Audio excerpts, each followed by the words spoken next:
Blablabla à la famille. La famille. 114 000 €, oui, vous avez bien entendu, 114 000 €.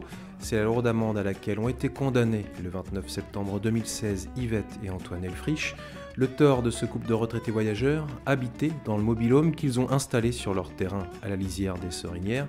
La loi est claire, on ne peut rester vivre plus de 3 mois sur un terrain classé en zone de loisirs, même si on en est le propriétaire. Une règle qu'ont toujours respectée Yvette et Antoine, décidant même d'aller vivre le reste de l'année sur l'aire d'accueil des Sorinières. Oui mais voilà, en 2015, l'état de santé des septuagénaires se dégrade, les obligeant à venir s'installer à l'année sur leur terrain, les obligeant également à vendre leur caravane au profit d'un mobil-home, logement plus propice à l'installation de leur appareil respiratoire, un mode d'habitat plus adéquat à leur santé, mais un mode d'habitat contesté par la municipalité des Sorinières qui décide de saisir le tribunal. Condamné en première et seconde instance, le couple se voit depuis 19 mois maintenant condamné à payer une astreinte de 200 € par jour. En ce 5 avril, jour de diffusion de ce michto, la condamnation s'élève donc à 114 000 €. Et si cette somme ne leur a jamais été réclamée par la mairie des Sorinières, elle est une angoisse quotidienne qui pèse sur leur épaule. Elle est surtout le symbole criant du blocage qui peut parfois encore exister entre les voyageurs et la métropole, entre différentes manières de penser l'habitat. Alors comme son nom l'indique, Michto se veut positif, même dans le combat, et puisqu'il paraît qu'il est de bon ton de penser printemps, profitons de ces premiers jours d'avril pour poser l'enjeu de l'intégration de l'habitat mobile sur le territoire de la métropole, une période doublement idéale, puisqu'en ce printemps 2018 devrait à la fois être entériné le nouveau plan local d'urbanisme métropolitain et la mairie des Sorinières changer de main, Christian Couturier ayant annoncé lors de ses vœux sa démission au profit d'une de ses fidèles adjointes. Bienvenue à vous dans ce michto, en guise de piqûre de rappel, un michto aujourd'hui tout en archives sonores et musicales. Lorsque tout semble triste, lorsque tout parfois semble perdu ou morose, il faut penser printemps. Non pas penser printemps pour s'émerveiller, mais penser printemps parce que, au moment même où cette désolation s'installe dans la nature, quelque chose se prépare qui est déjà là. Alors certains ne le voient pas, certains peuvent désespérer, mais le printemps revient. Il est déjà là. Alors ce soir, pour vous et vos familles, pour nous tous, je veux vous dire de penser printemps. Aux Sorinières, un couple de gens du voyage se bat pour continuer à vivre sur son emplacement. Aidé par des associations, ils cherchent des solutions avec la mairie. Benoît Balti. L'amertume se lit encore sur les visages. Antoine et Yvette Elfrich espéraient trouver une solution avec la mairie des Sorinières. Le couple de septuagénaires, propriétaire d'un terrain, y a installé son mobil-home depuis 2 ans. Seul problème, l'emplacement de cette parcelle à moins de 100 mètres de l'A83 ne permet pas légalement son occupation à l'année et la mairie reste inflexible sur le respect de la loi. Quand on est arrivé ici, c'est parce qu'à cause qu'on a été très malade. On est venu ici avec nos caravanes, on avait 2 caravanes. Et puis, ça fait quoi? On a pu mettre des graviers là pour mettre les caravanes dessus, parce qu'autrement c'était que de la terre.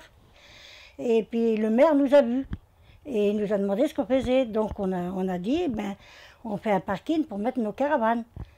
Et alors il a dit, bon d'accord, mais dépassez pas l'herbe. Alors ça fallait que ça soit la même limite que l'herbe. Et il nous l'a dit. Et puis après il disait à mon mari, mais pourquoi vous avez monté le garage? Monsieur, il était dessus, le hangar, quand on a acheté le terrain. On est propriétaire, oui, on a acheté le terrain avec le hangar dessus. Et puis après, c'était que... Oui, il est cadastré sous l'acte. Moi, j'ai les actes, il est cadastré dessus. Et puis le terrain, c'était que de l'herbe. Alors, c'était des anciens jardins, oui, sans doute, mais c'était que de l'herbe qui avait poussé partout. Ça fait qu'on a nettoyé, on a tout arrangé pour se mettre. Et comme il est passé le maire avec la police municipale, il disait qu'est-ce que vous faites et tout ça. Je dis on fait un parking pour mettre les caravanes. Voilà, on avait 2 caravanes à l'époque. On les a mis dessus. Bon il dit faites ça et arrangez bien que ça ne dépasse pas sur l'herbe. Alors on avait un coin d'herbe pour les enfants et le parking à côté. Bon et puis il criait avec mon mari pour le garage. Il disait que c'était nous qu'on l'avait monté alors qu'il était dessus depuis longtemps. Ça faisait des années qu'il était dessus. C'est la police municipale qui a dit « Mais monsieur le maire, le garage, il est là depuis longtemps. » Voilà, ça fait que nous, Il nous a défendus. Bon, ben elle a dit faites comme ça et puis ça va comme ça. Bon, bien gentil, on l'a remercié. Et puis il est parti. Et puis après, bon, on a parti. Hein. On s'est mis sur les terrains de la mairie. Une aire d'accueil. D'une aire d'accueil, là, on s'est mis 50 dessus. On a mis 50 dessus. Et après, bon, on est tombé malade. Alors on a été opérés tous les deux du poumon. On a un demi-poumon chacun. Et puis ça fait qu'on a resté sur place. Ça fait 2 ans qu'on est ici. Parce que mon mari il a des appareils. Alors on a été obligé de prendre le mobil-home. Puis le maire nous a fait vendre nos 2 caravanes qu'on avait.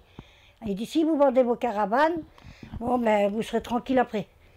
Ah oui, on n'a pas été tranquille. Parce que là il nous en veut. Blablabla à la famille. Nous les voisins, on leur dit rien, ils nous parlent comme ils passent. Mais jamais rien. Pourtant à côté c'est pas.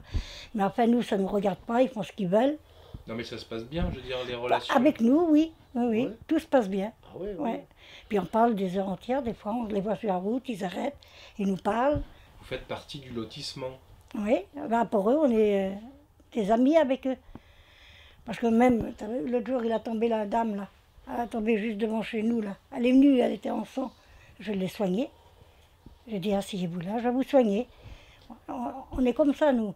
Quand on voit quelqu'un qui tombe, on le soigne. Qu'on comprenne bien derrière, parce que cette rue, c'est quand même des très belles maisons, hein. Ouais, C'est des grosses villas. Des Oui, grosses oui, villes. oui.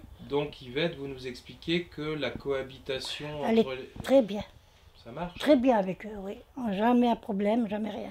On peut vivre en mobil-home et en villa et Oui, oui. il n'y a pas de tension. Ah non, non, il n'y a pas de tension, non.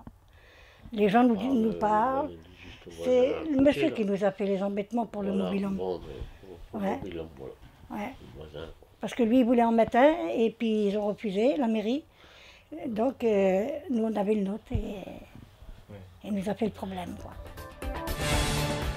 Condamné en première instance puis en appel, le couple est dans l'obligation de quitter les lieux sous peine d'une astreinte de 200 € par jour. Lors d'une réunion, la mairie leur a proposé 5 solutions de relogement, des propositions qui n'ont pas convaincu les associations. Hey camarades, venez. Jérémy, Daniel. Ce qui se passe là, ça dépasse juste le problème des voyageurs. Quoi qu'on soit, si on est victime des abus, des injustices, là, comme là en ce moment, eh ben, c'est bien de se mobiliser et de s'entraider. Il n'y a que comme ça qu'on s'en sortira.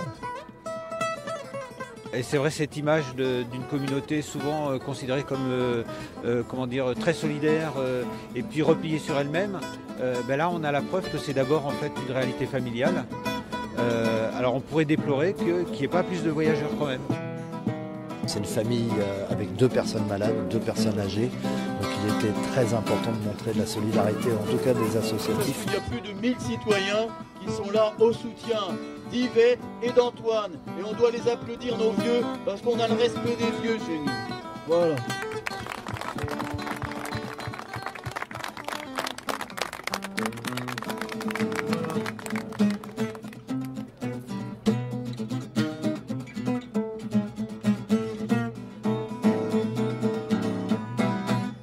On demande à ce que le terrain soit classé en zone appropriée, en zone UCV, en zone urbanisable, viabilisable, pour donner une réponse de logement pérenne. Vous disiez, on est en mobil-home pour Antoine notamment. Ouais. On voit là que le confort est quand même mieux qu'une caravane. Oui, mieux qu'une caravane. Mais vous disiez que vous seriez prêt, à votre âge, malade, à revenir en caravane. Qu'est-ce que ça voudrait dire revenir en caravane aujourd'hui? Ben, c'est-à-dire, s'il faudrait enlever le mobil-home, on serait obligé de reprendre une caravane. Parce que où voulez-vous qu'on dort? Oui, mais ça voudrait dire, est-ce que vous seriez prêt, vous avez vécu toute votre vie en caravane, Ouais. aujourd'hui revenir en caravane, ce serait possible? Ben, ça serait un peu dur, mais bon, voilà. Qu'est-ce qu'il y aurait de dur? Parce que nous, on avait une maison avant. Et puis la maison, elle a été prise pour l'hôpital Montbert, là-bas, à Bougnay. Oui, ça a été préempté. Ouais, ça a été préempté, et ils ont écrasé la maison, puis il n'y avait plus rien. Alors ça fait que, voilà, on a acheté ça, puis une maison qu'on a eue à Bougnay, Et puis, on avait la caravane quand même. Hein. Ouais, on avait la caravane quand même. Pour partir un peu l'été, aller en vacances un peu l'été. Puis après, quand on les a amenés là, les caravanes, ben, ils nous les a fait vendre. Ça fait qu'on a pris le mobil-home. Si, on est mieux notre vie d'avant. Bah oui, mais on n'en peut pas faire autrement. C'est plus difficile maintenant. Avec les caravanes, c'est plus difficile. Oui. Je suis inquiète et je suis déçue du maire parce qu'il aurait pu faire un geste. On est des personnes respectables à notre âge. Et puis qu'on veut nous foutre à la porte. Les associations en appellent à Nantes Métropole. Elles espèrent que le nouveau plan local d'urbanisme métropolitain pourra apporter une solution. L'idée, c'est bien de travailler sur une réglementation globale qui permette à la fois de régulariser des situations ou de permettre, par exemple, des échanges de terrain. Donc aujourd'hui, je ne vais pas dire que telle famille va rester forcément à tel endroit, mais l'idée, c'est bien de travailler aussi sur du cas par cas. Ce sont sur ces mots de Marilène Nedelec, vice-présidente de la métropole, en charge notamment de la compétence hébergement spécifique et gens du voyage que se termine ce michto. Un michto qui tient chaleureusement à remercier pour leur soutien Titi Robin, Christophe Sauvé, Bernard Pluchon, Thierry Rault, François Levent, tous les membres de la Ligue des droits de l'homme et du MRAP de Nantes, ainsi que la famille d'Antoine et Yvette et les 2000 citoyens ayant signé la pétition de soutien. Michto remercie également pour leur appui logistique Florent Vélin et toute l'équipe des badauds associés, ainsi que Cathy Dogon. Les extraits sonores du jour qui constituent cette chronique sont tirés d'un reportage de Télé Nantes diffusé le 4 novembre 2016, d'un clip réalisé sur le terrain d'Antoine et Yvette par les badauds associés et de la vidéo Habitat tournée par Cathy Dogon pour la DGVC 44. Enfin, et pour terminer, Michto tient à rappeler que le 23 janvier 2017, il y a plus d'un an, une réunion en présence de l'équipe municipale des Sorinières, des membres de la DGVC 44, des élus et des techniciens de la métropole avait officiellement lancé l'intégration d'Antoine et Yvette Elfrich dans le diagnostic habitat de la métropole.